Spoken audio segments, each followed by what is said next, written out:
네, 안녕하세요. 태양광 발전의 모든 것 운영자입니다. 오늘은 2022년 4월 15일입니다. 지금쯤이면 상반기 입찰 공고가 이제 슬슬 나와야 될 때고, 그래야 상반기 입찰을 해야 하반기 입찰도 늦어지지 않고 진행을 할 수 있겠죠. 그런데 정책적으로 조금 부담이 되지 않을까, 그래서 조금 조심스럽게 준비를 하고 있지 않을까 생각이 됩니다. 지금 작년 하반기 같은 추세라면 모듈의 탄소 등급이 그렇게 크게 영향을 미친다. 그렇죠. 점수별로 보면 크게 영향을 미치겠지만 금액들이 올라간 걸 보면 사실 그렇게 크게 영향을 미치지 않을 수도 있다라는 생각이 들다 보니 이번 입찰이 어떻게 진행될지가 매우 입찰 공고가 어떻게 나올지가 제일 초미의 관심사인 것 같습니다. 앞으로 준비를 하시는 분들도 그렇고 지금까지 입찰에 선정이 안 됐거나 지금 준비를 하고 계신 분들도 마찬가지고 현물 금액이 아직은 선방을 해주고 있다 보니 금액들이 좋아요. S&P도 좋고 REC 금액도 좋습니다.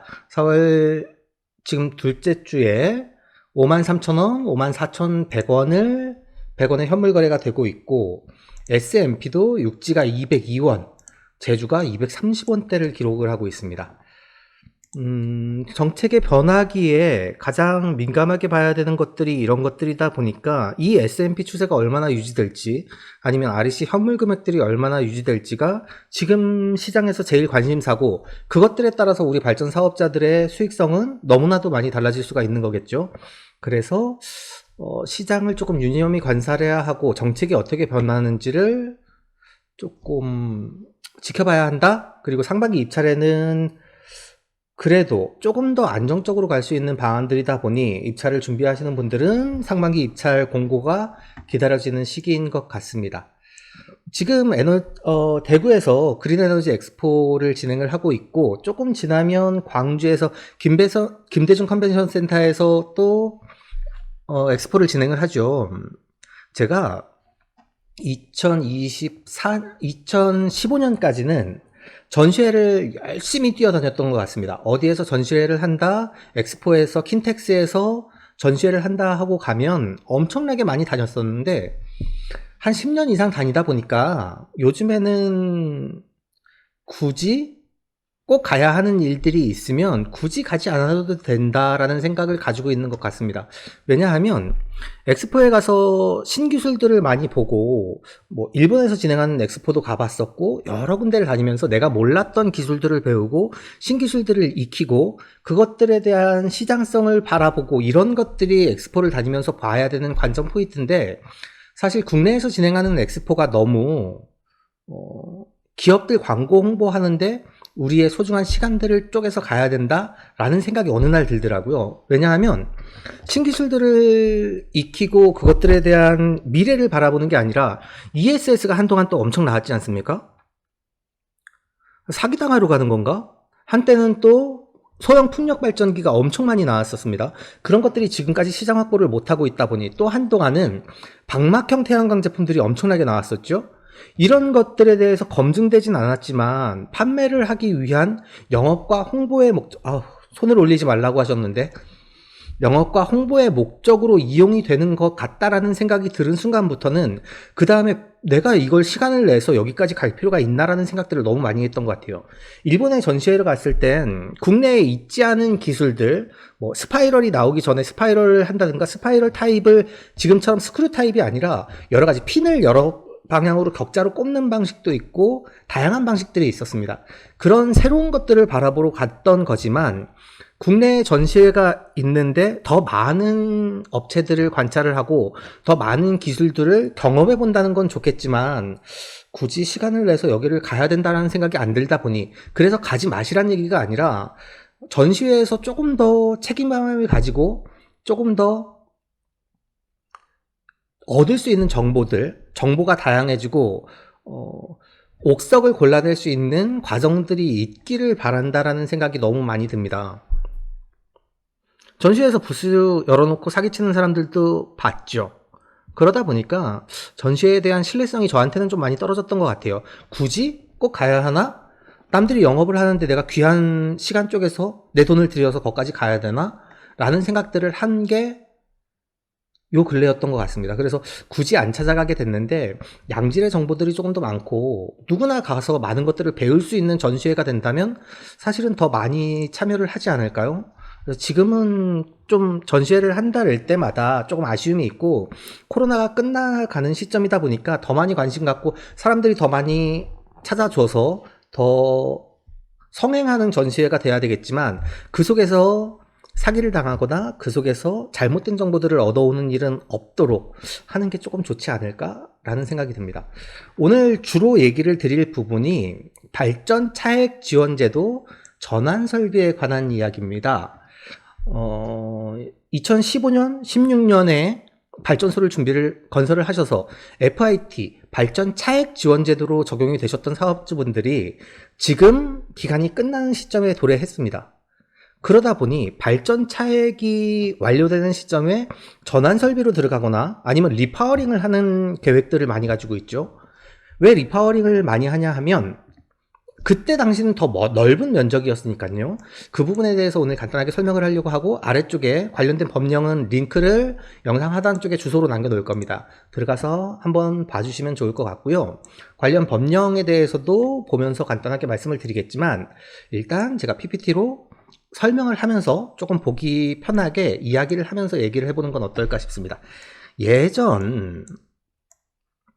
우리가 예전 2005년, 6년에 태양광 설비를 할 때는 1메가와트의 설비를 하는데 양축 추적식, 해바라기 타입으로 추적을 하는 것 있죠. 이게 축이 하나가 있어서 동서로만 움직이면 단축 추적식이라고 했고 방향까지, 고도까지 같이 움직이면서 돌아가는 것들을 양축 추적식이라고 했습니다.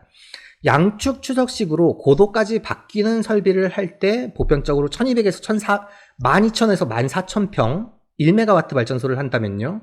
그리고 단축 추적식, 동서 방향으로 움직이는 설비를 할 땐 1000평 이상이 필요하다라고 얘기를 했습니다. 그리고 10,000평 이상이 필요하다고 얘기를 했죠. 고정식으로 설비를 할 땐 7,000평 정도의 부지가 필요하다라고 얘기를 했습니다. 그런데 지금은 효율도 올라갔지만 여러 가지 방법들을 사용을 해서 한 3,000평에도 1메가 설비가 올라가지 않습니까?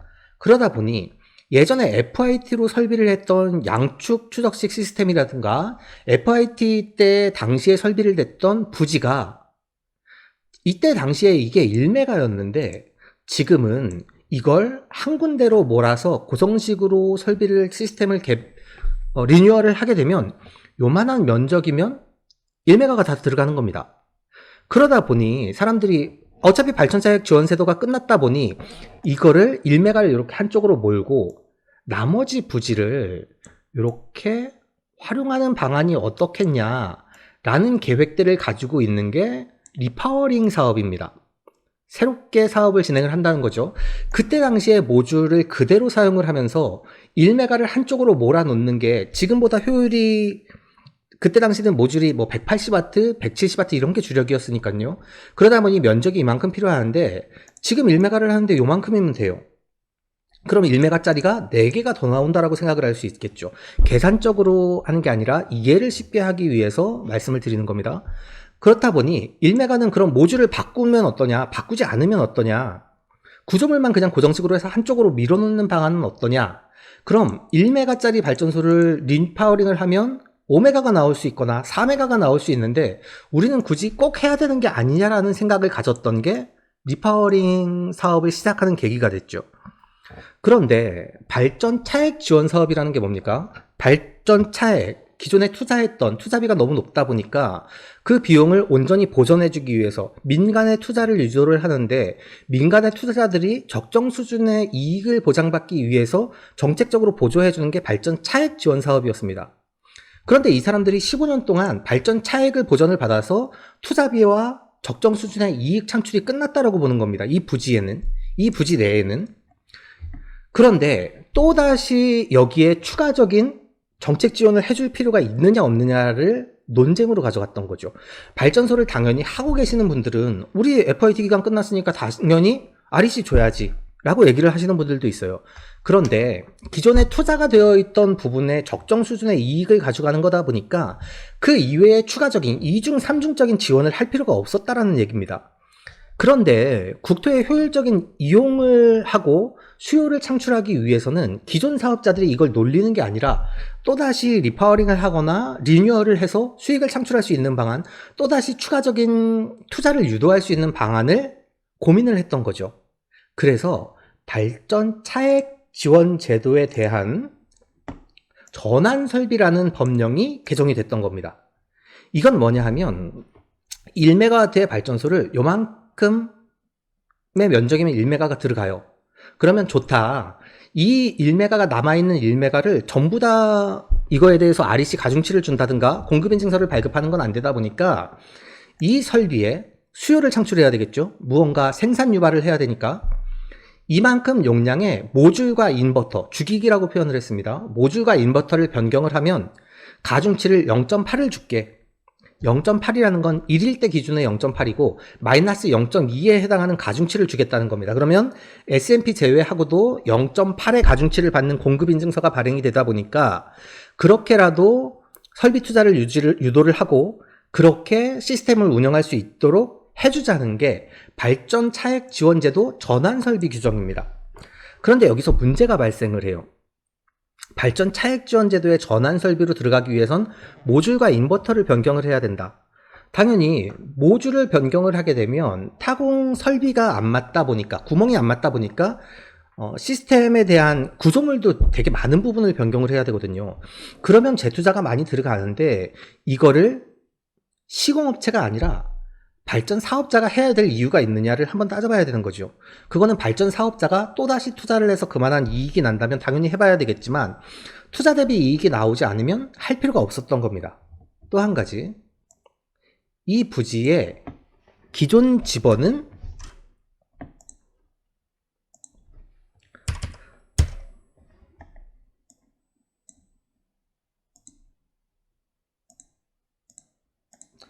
기존 집원은 33번지입니다.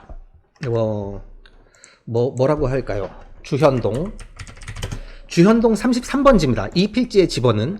그런데 여기에 전환 설비를 하게 돼서 요만한 면적이면 된다 라고 생각을 하면 우리는 33번지를 요만한 면적으로 가져가는 겁니다. 그러면 나머지 설비의 나머지 면적에 대해서도 전환 설비로 가져가서 가중치 0.8을 받을 필요가 있습니까? 없죠. 여기는 당연히 신규 설비를 해서 가중치를 복합 가중치를 받아야 되지 않습니까? 1 이상의 가중치를 받아야 돼요. 잡종지였던 부지거든요. 그러면 그러기 위해서 예전에는 이렇게 33번지에 배치도만 변경을 해서 허가를 막 내줬습니다. 1메가의 허가가 있는데 여기다 1메가 넣고 1메가 더 허가를 받고 1메가 더 허가를 받고 1메가 더 허가를 받고 1메가 더 허가를 받을 수가 있었어요. 배치도만 가지고. 근데 지금은 조례가 빡세게 되어 있다 보니 대부분의 지자체에서 이렇게 인허가를 안 해줍니다. 토지를 분할을 하지 않습니까? 분할을 해야 된다. 그리고 분할을 하는 건 개발행위 허가 대상에 포함이 된다 라고 얘기를 하고 있기 때문에. 그리고 33번지에 동일한 주현동 33번지라는 지목에 대해서 FID로 발전 차액이 한번 나갔지 않습니까? 그러다 보니 33번지라는 동일한 필지에 RPS가 새롭게 나갈 수가 없는 거죠. 이 집원에서 진행됐던 이 발전소, 이 사업자 허가, 이 사업장 대표에게는 발전 차액 지원 제도로 한 번 지원이 나갔던 겁니다. 그러다 보니 똑같은 집원에 다시 중복적인 지원이 나갈 수가 없는 거예요. 그래서 리파워링을 제대로 하려면 33번지를 그대로 놔두고 분할을 해서 나머진 33-1번지, 33-2번지, 33-3번지 글씨가 안 보이네요.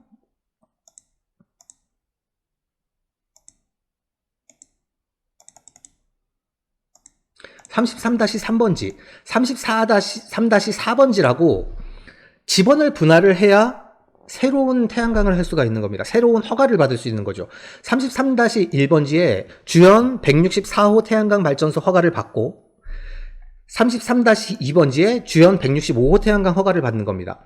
33번지는 기존에 받았던 태양광 허가 자체를 법령에 맞게 전환 설비 적용을 받을 수 있도록 발전사업 허가 변경 또는 공사계획인과 신고를 받고 공급인증 기관이 정하는 바에 따라 발전 설비의 주기기를 교체하였을 때만 발전 차액 전환 설비에 적용을 받는 겁니다. 이건 가중치 0.8이에요. 근데 새로 들어가는 걸 0.8을 받을 수도 없고, 새로 들어가는 거에 중복 지원을 받을 수도 없고, 그러다 보니 새로 들어가는 것들은 토지를 분할을 해야 됐던 겁니다. 그러면 여기에서도 문제가 발생을 하는 거죠. 지금은 지자체 조례가 커져서 첫 번째 문제, 새로운 허가를 받으려고 했더니 마을과 이격거리 조례에 걸려서 발전소를 이만큼은 허가를 받을 수가 없다.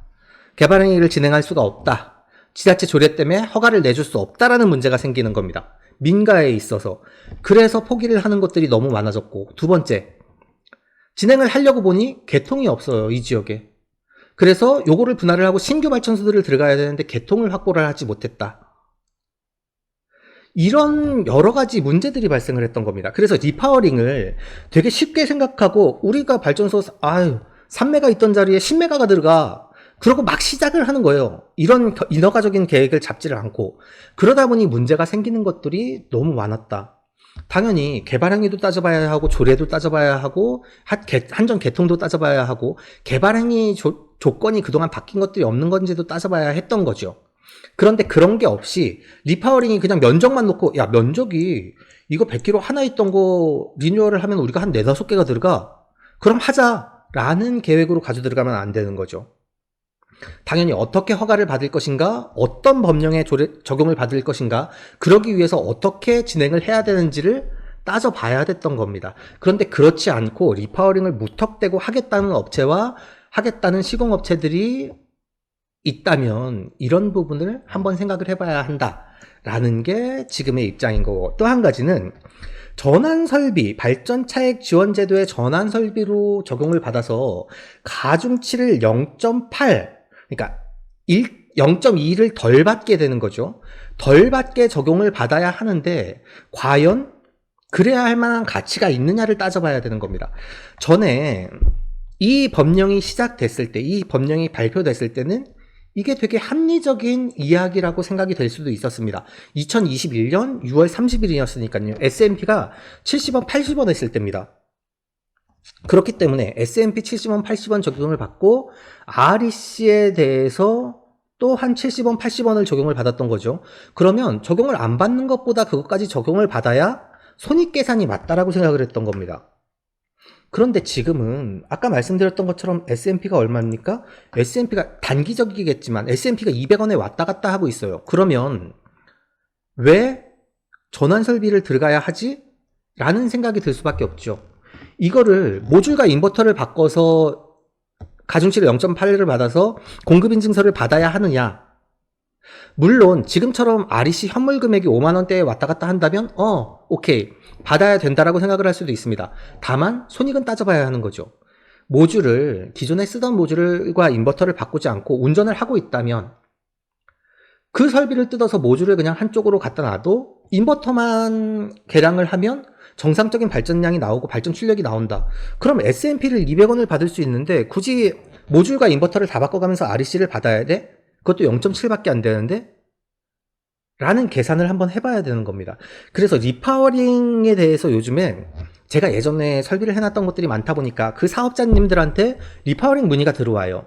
지금 리파워링을 하는 게 좋지 않겠어요? 아니면 요즘에 리파워링을 영업하는 업체들이 많다 보니까 이런 것들을 하는 게 좋지 않겠어요? 라고 문의가 들어올 때 주변 상황과 시장 상황을 너무나 면밀하게 관찰해 보셔야 합니다. 손익계산은 따져보셨어요? 라고 얘기를 하는 거죠. 그런데 지금 S&P가 높다 보니까 지금 상태에서 가중치 0.8을 받고 리파워링을 들어가기는 상당히 부담스럽다. 게다가 추가되는 면적에 대한 인허가를 받고 개발행위 허가를 받고 지자체 조례를 피해서 추가 설비를 하는 게 쉽지가 않다. 또 하나, 그때 당시에 설비를 해놨던 것들이 개통의 여유가 그렇게 많이 있는 데가 있지를 않다라는 생각이 들다 보니까 리파워링 사업을 하는 것도 인허가를 다시 한번 따져보시고 우리가 사업 계획을 어떻게 가져가서 어떻게 개발행위를 받고 어떻게 개통 연계를 해서 진행을 하여야 될지에 대해서 다시 한번 면밀하게 따져보셔야 되는 거죠.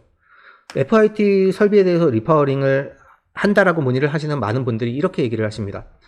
기존에 1메가를 했었는데 땅이 6,500평이에요. 지금 하면 2메가 들어가잖아요. 이게 이제 1차적인 부분인 거죠. 그럼 2차적으로 지금 1메가 있는 것들을 어떻게 하실 겁니까? 이걸 그냥 갈아엎을 겁니까? 전환 설비로 들어갈 겁니까? 아니면 한쪽으로 몰아서 SMP만 받으실 겁니까? 그럼 추가되는 1메가 설비에 대해서는 인허가를 어떻게 받으실 겁니까? 지금 지자체 조례상 문제가 되는 건 없습니까? 개발 행위는 받으실 수 있는 부분에 문제가 없습니까? 토지를 분할하는 건 문제가 없습니까? 그리고 개통의 여유가 있습니까? 라는 것들을 물어보고 투자 대비 손익이 어떻게 달라지는지를 따져보셔야 되는 거죠. 무턱대고 리파어링 설비가 들어가야 되는 시장이 아니다 보니까 발전 사업을 준비하시는 분들이 조례를 찾아보고 법령을 뒤져보고 지금의 시장 상황, S&P와 REC 상황이 어떻게 바뀌는지, 지금의 REC 현물 금액이 앞으로 계속 유지될지 안 유지될지에 따라서 사업 계획은 조금 더 달라져야 한다. 무조건 리파워링을 해서 설비 용량을 늘리는 것만이 능사인 시장이 아니다 보니 사업자께서 이 부분을 한번 챙겨봐야 하는 아니라고 생각이 됩니다. 리파워링 설비에 대해서 이게 유튜브 영상을 찍는 게 맞나? 라는 생각을 했어요. 왜냐하면 기존의 FIT 설비로 전환 설비를 들어가실 사업자가 그렇게 많지 않을 거거든요. 그래서 이걸 궁금해 하시는 분들이 많지는 않겠지만 지금의 법령과 조례 사항을 한 번쯤 더 체크해 보셔야 된다는 사항은 달라지지 않는다. 그렇기 때문에 한번 면밀히 검토를 해보시라고 이번 영상을 준비하게 됐습니다. 다음 주에는 아마 입찰 공고가 떠서 그 내용에 대해서 리뷰하는 내용이 됐으면 좋겠는데 지금 발전 사업을 하고 준비를 하시는 분들도 지금 순간에 너무 좋은 매출 금액만 보고 가실 게 아니라 안 좋았을 때와 좋았을 때를 같이 한번 따져보고 그럼에도 불구하고 할 수 있는지 들어갈 수 있는지에 대해서 한 번쯤 고민을 해보시는 게 좋을 것 같습니다. 손을 쓰지 말라고 해서 되게 많이 신경을 썼는데도 손이 영상에 되게 많이 잡혔네요. 많이 들어가서 잡힌 것 같아서 죄송한 말씀 드리고 점점 그래도 처음에 시작했을 때보다 많이 나아지지 않았습니까? 점점 나아지는 모습 보여드릴 수 있도록 노력하겠습니다. 오늘도 긴 시간 영상 봐주셔서 감사하고요. 궁금하신 내용이나 함께 토론해보고 싶은 내용들이 있으시면 댓글로 남겨주시면 참여할 수 있도록 같이 이야기해 볼 수 있도록 하겠습니다. 다음 주에도 유익한 영상으로 인사드리도록 하겠습니다. 감사합니다. 가짜뉴스와 잘못된 정보들이 넘쳐나고 있습니다. 스팸과 사기꾼 예방을 위해서 참여가 필요합니다. 첫 번째, 3개의 점을 눌러주세요. 두 번째, 신고를 클릭해주세요. 세 번째, 스팸 또는 오해 소지가 있는 컨텐츠를 선택하세요. 네 번째, 대량 광고 또는 사용자를 현혹하는 컨텐츠를 클릭하세요. 다섯 번째, 싫어요를 눌러주세요.